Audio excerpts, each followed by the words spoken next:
Hi, this is Greg Dorr with MediaLifeCrisis.com.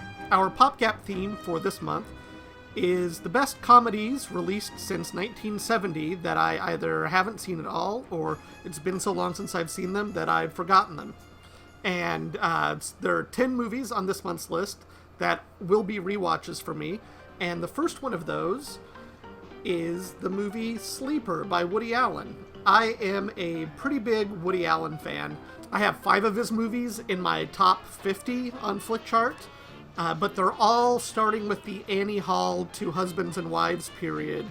So his earlier comedies I respect. I think they're pretty funny. I'm not a huge fan of them except for Love and Death, which I think is the best one of those movies. It was also the last one.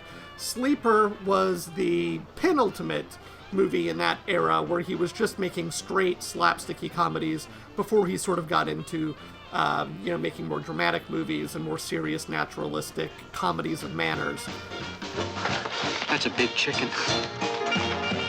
So let's go over here to Flickchart and look at their ranking of Woody Allen movies according to all of the global user rankings.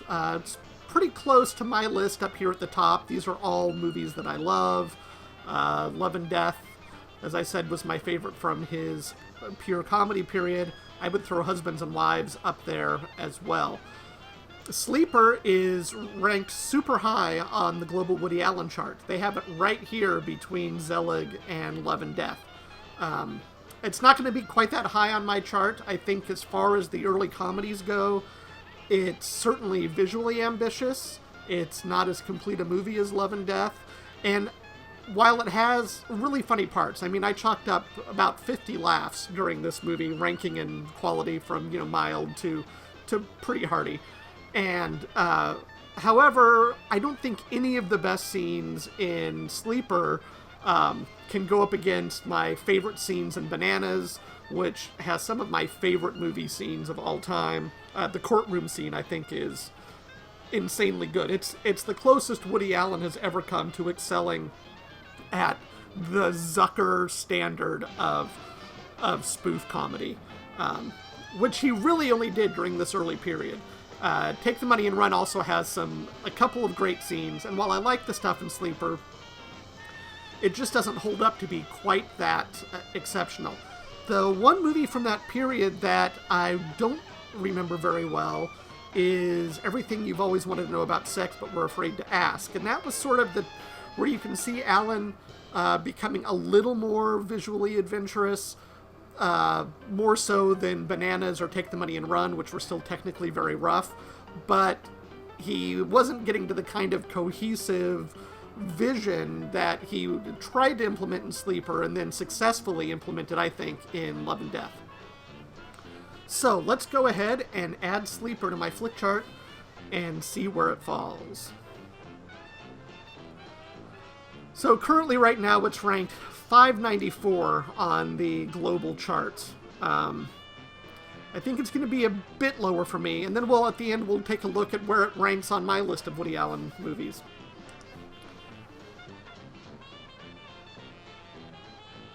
So the first matchup, we have Sleeper up against The Intouchables, which is a movie that I first saw in January for the inaugural PopGap project, where I was just catching up on the most popular, highest-ranked movies of this decade so far that I hadn't seen. The Intouchables was one I had kind of avoided because it looked sappy and sentimental, and I was right. It's really well acted, and that's what saves it. I didn't love it. I sort of felt that it was really beneath the makers and really beneath the audience. But based solely on the charm of the two lead actors, it survives. I did not think it was a great movie. Pit it up against Sleeper, another movie that I think is super uneven. A lot of really funny lines, but then lots of really bad slapstick for extended scenes where Alan is just mugging with these goofy faces, and there's this horrible ragtime music playing in the background. And I don't have anything against ragtime music, but it really steps all over the comedy. It's like Alan is so lacks so much confidence in his own sense of humor that he has to play wacky music so that the audience will understand that what they're seeing is wacky. I think we got it the first time and didn't like it, and then he just keeps pounding it in with that music. So, however, Sleeper doesn't offend my haughty sensibilities like the Intouchables does, so I'm going to vote for Sleeper in this very close matchup. When you rank something on Flickchart, the first movie it goes up against is the movie that's dead center on your chart. So Intouchables is right now the fulcrum for my chart. So, okay, Battle Royale is a classic, brilliant Japanese action movie, sort of a proto-Hunger Games with kids killing each other on an island for sport, and Battle Royale is a far better movie than Sleeper. This is not even a contest for me. Sleeper is going to have the most interesting battles right there in that middle part, closer to Intouchables than these movies that are higher on the chart. Harry and the Hendersons, I know this movie gets slagged off a bit, and I don't think I have a lot of nostalgia for it because while it came out when I was 15, I may have been a little bit too old for it at the time. I think I saw it and thought it was okay, but I have since rewatched it several times with my kids, and I find it just completely charming. I love Kevin Peter Hall, I think his name is. His performance as Bigfoot or Harry is delightful. John Lithgow was great. The family has some acting issues. Don Amici is great in it. I really find it a slight but very agreeable family movie. It's got a couple of bad words in there, so if you're sensitive towards that, watching it with your little kids, I'd say just get ready to push the mute button a couple times. But other than that, it is a really sweet little movie, and I'm going to vote for Harry and the Hendersons here.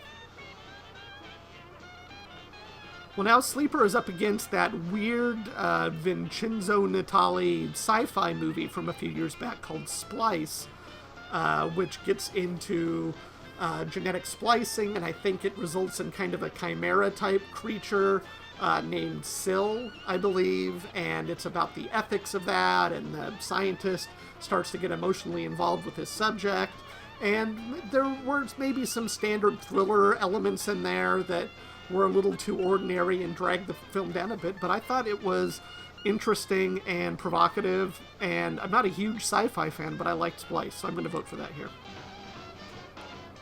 The Lost Weekend. Now, here's one from our PopGap a few months ago, where we reviewed movies that won top awards at the Cannes Film Festival that we hadn't seen.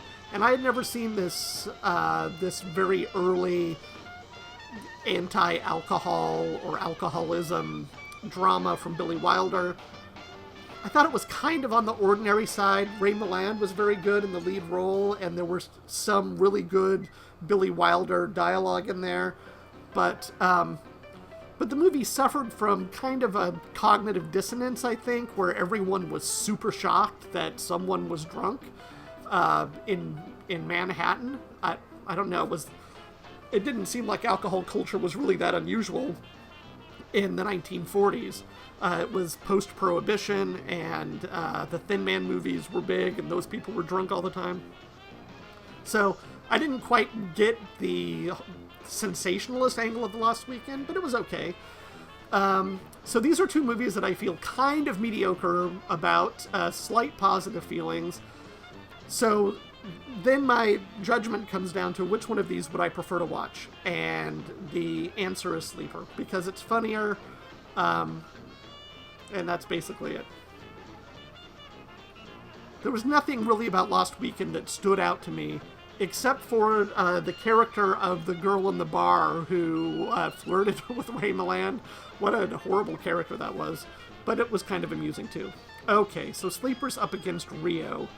Rio is a movie that I've watched with my kids once, and they've watched it several times, and there was an Angry Birds spinoff, and so Rio has been a part of our household for a few years. I'm not a huge fan of animated movies. Usually I sit down and watch things with my kids, and I just kind of zone out. Rio is very middle of the pack in that regard, but it was really beautiful to look at. I really appreciated the animation in that. Even though I wasn't really that interested in the story, it was lively. Yeah, I'm kind of meh about it, so I'm going to vote for Sleeper here.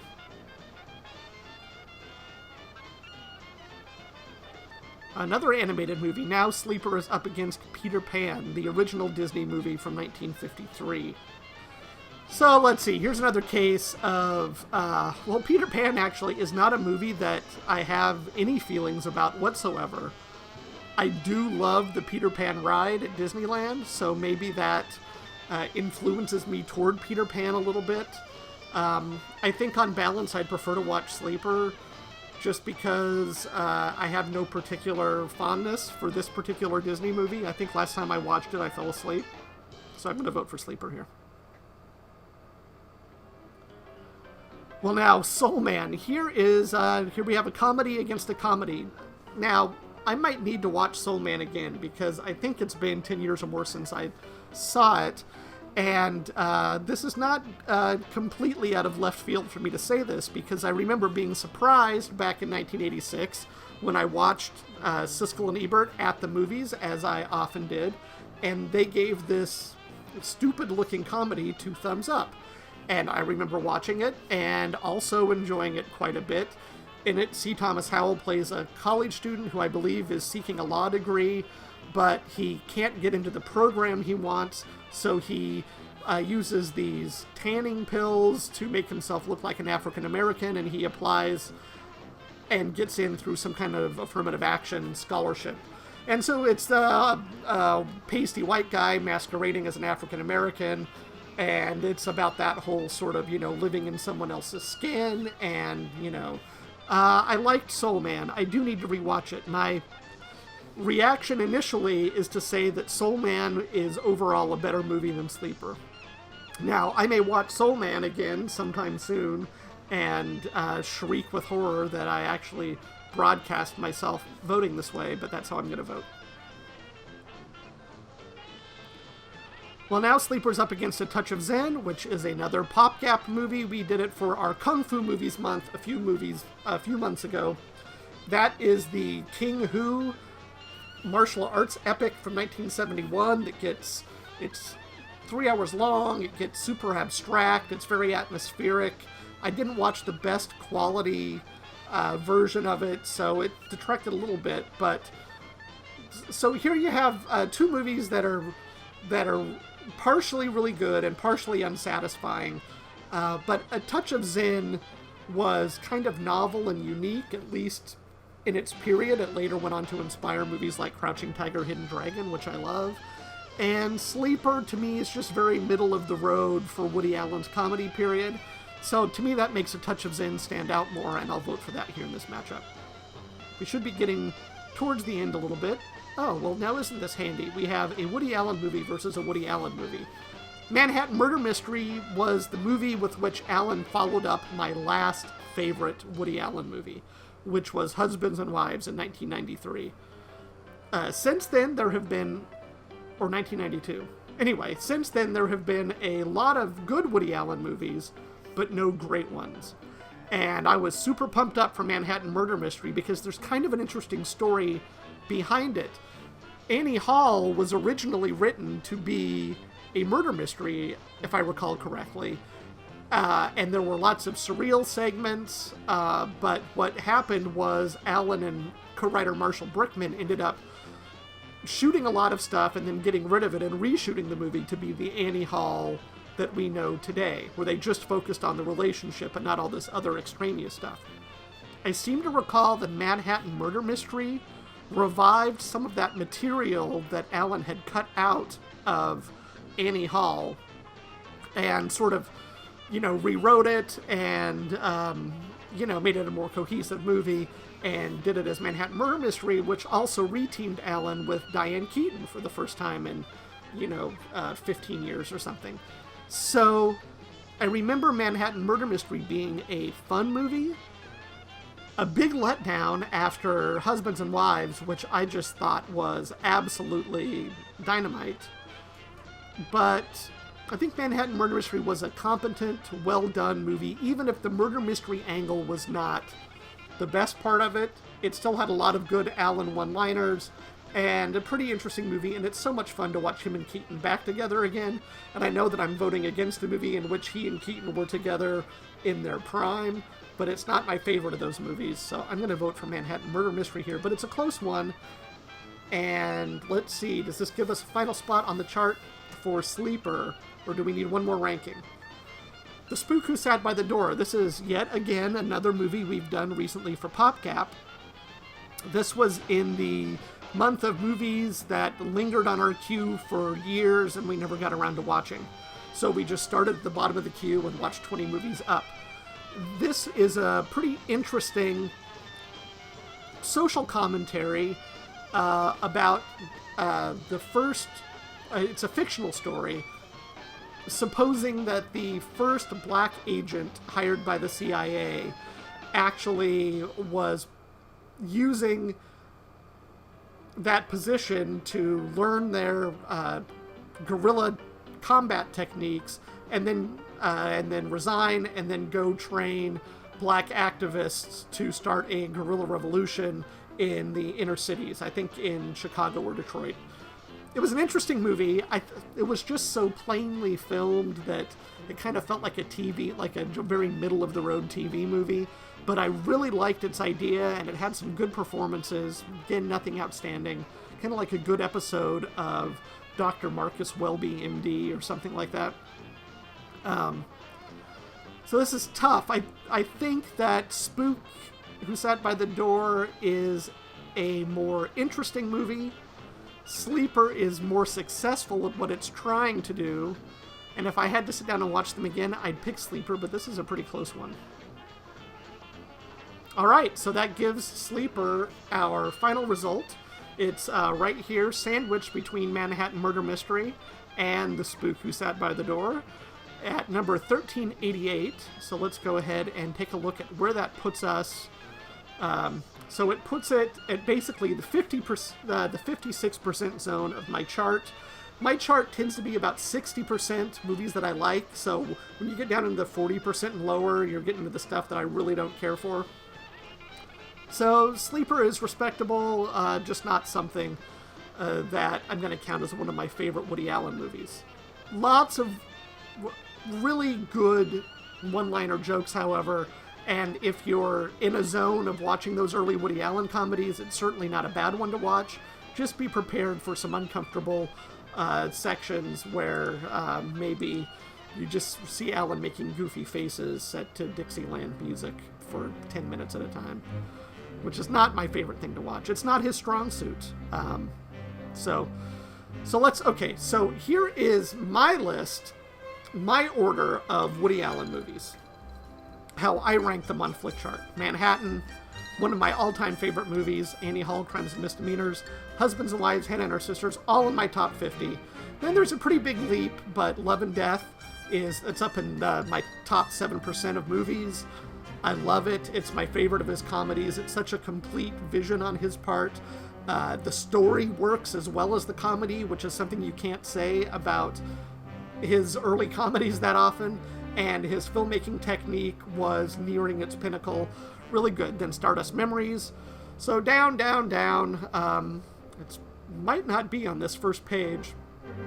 Oh, it comes in at number 20 for me in terms of my favorite Woody Allen movies. So that does it for Sleeper. You can follow the PopGap project over at MediaLifeCrisis.com. I usually live tweet watching these movies over at PopGap on Twitter. I also have, I'm Dork right here on Flickchart, and I'm also Dork over at Letterboxd, where I maintain lists of the movies I do for PopGap.